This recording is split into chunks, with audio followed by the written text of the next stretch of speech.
Hello everyone, आज है 29 जनवरी और आज इस वीडियो में हम बात करने जा रहे हैं जय प्रकाश पावर वेंचर के बारे में। जेपी पावर कहते हैं इसको। और देखा जाए तो आज इसके नतीजे भी आए, लेकिन नतीजे आने से पहले ही 5% का अपर सर्किट यहाँ पर लग चुका था।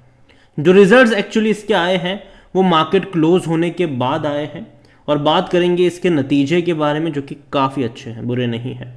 तो देखिए, वीडियो को शुरू करो उससे पहले अगर आपने अभी तक चैनल को सब्सक्राइब नहीं किया है तो प्लीज़ अभी इसे सब्सक्राइब कर लीजिए, क्योंकि आगे भी बहुत सारे वीडियोस हैं जो आपको काफ़ी ज़्यादा हेल्प करेंगे। तो शेयर ऑलमोस्ट 17 पे पहुंच चुका है। आज 5% की रफ्तार आई है और एक महीने में अगर आप देखोगे तो 14 साढ़े 14% की तेज़ी भी है। और देखो, जब तेज़ी यहाँ पर आती है तो एक झटके में आ जाती है, बाद में लंबे समय तक की गिरावट के साथ कंसोलिडेट करता है।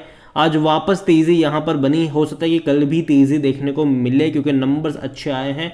तो देखो, मार्केट क्लोज होने के बाद नतीजा आया था, ठीक है। शायद हो सकता है कि कल भी तेज़ी देखने को मिले और 3-4 दिन तेज़ी चलती रहे, लेकिन बाद में गिरावट डेफिनेटली एक्सपेक्टेड रहेगी यहाँ पर। और अगर आप एक साल का ग्राफ देखोगे तो 145% का ग्रोथ भी है। शानदार तेज़ी आई, गिरावट भी आई, तेज़ी आई, गिरावट भी आई, तेज़ी आई, फिर से अब कंसोलिडेट कर रहा है, लेकिन ऊपर जाने के लिए तैयार हो रहा है ये। और जहाँ तक बात करें, आज वॉल्यूम का गेम बहुत ज़्यादा था भाई साहब। ऑलमोस्ट 14 करोड़ तक के शेयर्स यहाँ पर ट्रेड होते नजर आए। तो बहुत बड़ी क्वांटिटी में ट्रेडिंग तो यहाँ पर हो ही रही थी रिजल्ट से पहले, और आज नतीजे भी आ चुके हैं इनके, उसके बारे में भी हम बात करेंगे। तो यहाँ पर जेपी पावर देखा जाए तो according to Moneycontrol user 100% लोग कह रहे हैं कि खरीदारी करो यहाँ पर, 100% लोग। और अगर हम आज अगर इससे पहले अगर आप देख रहे हो तो रेवेन्यू में तेजी आ रही थी, ठीक है, रेवेन्यू में तेजी थी। Profit wise ups and downs थे यहाँ पर। प्रॉफिट वाइज अगर आप देखोगे तो पहले भारी भरकम लॉस हुए, फिर 21 में प्रॉफिटेबल हुआ, फिर बाद में प्रॉफिट में बहुत बड़ा डिक्लाइन आया, फिर और बड़ा डिक्लाइन यहाँ पर देखने को मिला। तो कंसिस्टेंसी डेफिनेटली यहाँ पर एक इश्यू ज़रूर है। और जहाँ तक नंबर्स की बात करी जाए तो इस बार रेवेन्यू में बहुत बड़ी तेज़ी आई, मेरे हिसाब से ये बहुत बड़ी बात है। प्रॉफिट भी इनके बड़े हैं, लेकिन रेवेन्यू में बहुत बड़ी तेज़ी है, ये बहुत बड़ी बात है। ये जो नंबर्स आप देख रहे हो वो लाखों में है, करोड़ों में नहीं है। तो इस बार जो इनका प्रॉफिट हुआ है, सॉरी रेवेन्यू आया है, वो 2214 करोड़ के आसपास का है, जो कि काफ़ी अच्छा है, क्योंकि इससे पहले के क्वार्टर में 1360 करोड़ के आसपास का था और पिछले साल इसी क्वार्टर में 1206 करोड़ के आसपास का था। तो बहुत बड़ा जंप कह सकते हैं कि रेवेन्यू में आया है। और ऑपरेशन फ्रॉम रेवेन्यू है ये। आप देखो यहाँ पर कि ये अच्छी बात, जनरली होता है कि भैया अदर इनकम में आ जाता है, वो टेम्पररी होता है, लेकिन यहाँ पर ऑपरेशंस फ्रॉम रेवेन्यू बढ़े हैं यहाँ पर। तो ये बहुत अच्छी बात है कि रेवेन्यू में एक बहुत बड़ी तेज़ी यहाँ पर देखने को मिली है। जनरली प्रॉफिट में जब बहुत बड़ी रफ्तार आती है तो कई कई बार ऐसा होता है कि वन टाइम प्रॉफिट हो जाता है और उसके चलते एक क्वार्टर में तेज़ी मतलब देखने को मिल जाती है। लेकिन इस बार अच्छी रफ्तार देखने को मिली है मेरे हिसाब से, और काफ़ी बड़ी रफ्तार है इनके रेवेन्यू में। लेकिन अगेन कंसिस्टेंसी एक इश्यू रहा है, जो मैं आगे भी बात करूंगा यहाँ पर।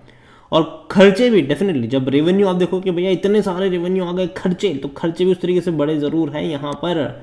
एक 436 करोड़ जो है वो change in inventories of finish goods जो है, work in progress and stock in trades, उसके चलते आया है, वरना उससे पहले क्वार्टर में वो कुछ भी नहीं था। तो ये एडिशनल कॉस्ट यहाँ पर जुड़ गया है इनका इस बार।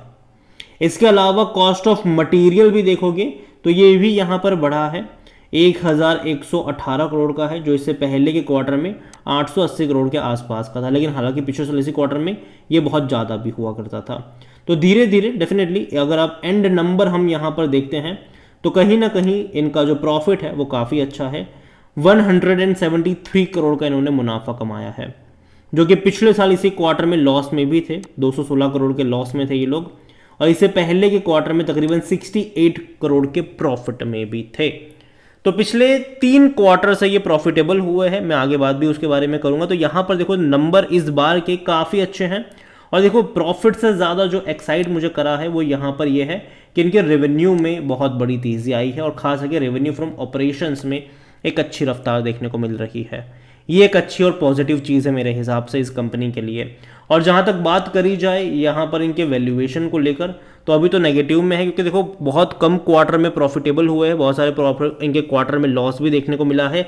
कोई भी एनालिस्ट आपको ये रिकमेंड नहीं करेगा, और जनरली फंडामेंटल देखा जाए तो ऐसी कंपनियों में एकदम से बड़ा अमाउंट लगाना बहुत मुश्किल होता है, जहाँ पे आप ये प्रिडिक्ट नहीं कर सकते हैं कि कौन सा क्वार्टर अच्छा निकलेगा इनका। अगर आप इनके फिनेंशियल्स को देखोगे तो आप देखिए इससे पहले के क्वार्टरों में आप देखिए जैसे कि जून में इनका रेवेन्यू बढ़ गया था, 1714 करोड़ था, हालांकि जून में अच्छे ही होते हैं। सितंबर में 1360 करोड़ हुआ, और इस बार भैया सीधा 2000 करोड़ से भी ज़्यादा, 2200 करोड़। तो ये बहुत बड़ा रेवेन्यू आया, जो इससे पहले के क्वार्टरों में कभी था ही नहीं। तो रेवेन्यू वाइज मेरे हिसाब से बहुत अच्छी बात है, ये बहुत शानदार चीज़ है ये कि रेवेन्यू में बहुत बड़ा जंप देखने को मिला है। और प्रॉफिट वाइज अगर आप देखोगे तो 217 करोड़ का लॉस था दिसंबर में, इससे पहले के पिछले साल इसी क्वार्टर में। इस बार इनको 175 करोड़ के आसपास का प्रॉफिट हुआ है, और पिछले 3 क्वार्टर कह सकते हैं कि प्रॉफिटेबल है। जून में 190 करोड़ के आसपास का प्रॉफिट था, बाद में घट कर ये 68 करोड़ हुआ था, अभी ये बढ़ा है। तो कहीं ना कहीं एक्सपेक्टेशन ज़रूर रहेगी कि कल जब बाजार खुलेगा, क्योंकि जो रिजल्ट्स आए इनके वो आज आए हैं 3:40 को, दोपहर के 3:40 को इनके क्वार्टरली जो रिजल्ट्स है वो NSE की वेबसाइट पे पब्लिश हुए हैं। तो कहीं ना कहीं मार्केट उससे पहले ही क्लोज हो गया था, कि हाँ कुछ लोगों को शायद अंदाज़ा होगा ही, तभी इतनी बड़ी 5% का अपर सर्किट हमें देखने को मिला, क्योंकि वो पिछले वीक तो नहीं था। तो जनरली ये होता भी है कि कई लोग एडवांस में पता चल जाता है तो लगा देते हैं, ये होता भी है यहाँ पर। तो मैं मान के चल रहा हूँ कि जो रिजल्ट्स आए हैं वो उतने बुरे नहीं हैं, वो नंबर्स अच्छे हैं। शायद हो सकता है कि उसका इम्पैक्ट ऐसा देखने को मिले कि ये एक तरफा तेज़ी दिखाकर आपको 18 से 20 का लेवल दिखाता ही नज़र आ सकता है लगातार।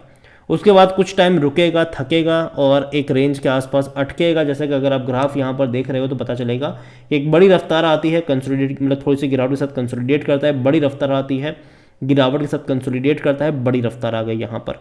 तो दोबारा से एक अच्छी रफ्तार यहाँ पर ज़रूर आएगी, और दोबारा से 20 का लेवल तोड़ने की कोशिश करेगा ये। और 5 साल का ग्राफ देखोगे तो भाई साहब ये 813% का ग्रोथ दिखा चुका है। कोविड के टाइम पर ये 50 पैसे का शेयर हुआ करता था।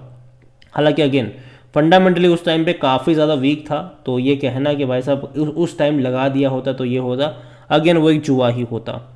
अभी अगर आप देखोगे तो पिछले 3 क्वार्टर में सुधार आया ज़रूर है। उम्मीद करते हैं कि चीज़ें इनके लिए और बेहतर हो। और हालांकि देखा जाए तो एक दिक्कत यहाँ पर यह कि डेट को लेकर कंसर्न्स यहाँ पर ज़रूर है इस कंपनी में।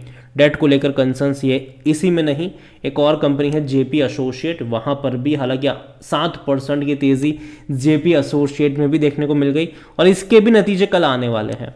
तो देखते हैं कि कल इसके नंबर्स किस तरीके से आते हैं। लेकिन हाँ, इसका डेट को लेकर कंसर्न है JP एसोसिएट का, और डिफ़ॉल्ट भी इन्होंने करा था पेमेंट्स वगैरह में, तो कंसर्न्स यहाँ पर अगेन रहने वाले हैं। ओवरऑल देखा जाए JP पावर नंबर्स डेफिनेटली अच्छे आए हैं, कुछ टाइम का इम्पैक्ट यहाँ पर ज़रूर देखने को मिलेगा। फंडामेंटल्स तो देखो धीरे धीरे बेहतर होते नज़र आ ज़रूर है, लेकिन फिर भी एक चीज़ यहाँ पर दिक्कत देती है, वो यही है कि कब पता नहीं लॉस रिपोर्ट करना शुरू कर दे। ये एक बहुत बड़ा प्रॉब्लम यहाँ पर रहेगा। तो अगेन बहुत ही रिस्की कंपनी है मैं इसको मानूंगा। और अगर आप निवेश भी करते हो तो हल्का फुल्का निवेश कर सकते हो, बहुत भारी भरकम निवेश भी यहाँ पर नहीं करना चाहिए। मैं मानता हूँ कि पावर सेक्टर आने वाले टाइम में काफ़ी अच्छा परफॉर्म करने वाला है, और जिस तरीके से इलेक्ट्रिक व्हीकल्स का चलन बढ़ने वाला है, कंजम्पशंस वगैरह बढ़ने वाला है, बिजली की डिमांड बढ़ेगी डेफिनेटली, और जो कंपनी ज़्यादा से ज़्यादा जो प्रोडक्शन है वो करने में कामयाब होगा, वो एक अच्छा खासा पैसा भी छाप लेगा आने वाले टाइम में। तो नज़र रखिए इन कंपनियों के ऊपर। लेकिन हाँ, रिस्की है, बहुत रिस्की है। तो इतने पोर्टफोलियो का एक बहुत बड़ा अगर आप एलोकेशन करते हो तो सावधानी ज़रूर बरतिएगा। यहाँ पर हल्का फुल्का निवेश करना, रिस्क लेने की बात है, वो चाहो तो कर सकते हो। नंबर्स अच्छे हैं, लेकिन अगेन मैं कह दूँ इससे पहले भी जब जून क्वार्टर में इन्होंने 190 करोड़ के आसपास का प्रॉफिट करा था, तो जो तेज़ी बनी थी यहाँ पर, ठीक है, वो एक टेम्पररी तेज़ी ही थी, ठीक है, और उसके बाद ये कुछ टाइम के लिए रुका था। हालांकि तेज़ी अच्छी खासी बनी थी यहाँ पर जून के नंबर्स के बाद। आप देखो 6 से लेकर 10 पे गया था, बाद में गिरावट भी देखने को मिली थी। तो अगर यहाँ से 20 पर जाने के बाद अगर वापस घूम कर 17-18 पर आने के भी चांसेस रहेंगे इसके, ठीक है। तो नज़र रखिए इसके ऊपर। वीडियो को एंड करता हूँ यहीं पर। कोई बाई सेल रिकमेंडेशन नहीं है, रिस्क की कंपनी है, उसका ध्यान जरूर रखिएगा। वीडियो को एंड करता हूँ, पसंद आया हो तो लाइक करो, शेयर करो, चैनल में अगर पहली बार हैं तो प्लीज़ सब्सक्राइब करें। और JP पावर के बारे में आप क्या सोचते हैं वो भी आप मुझे कमेंट में लिखकर बता सकते हैं। Thank you.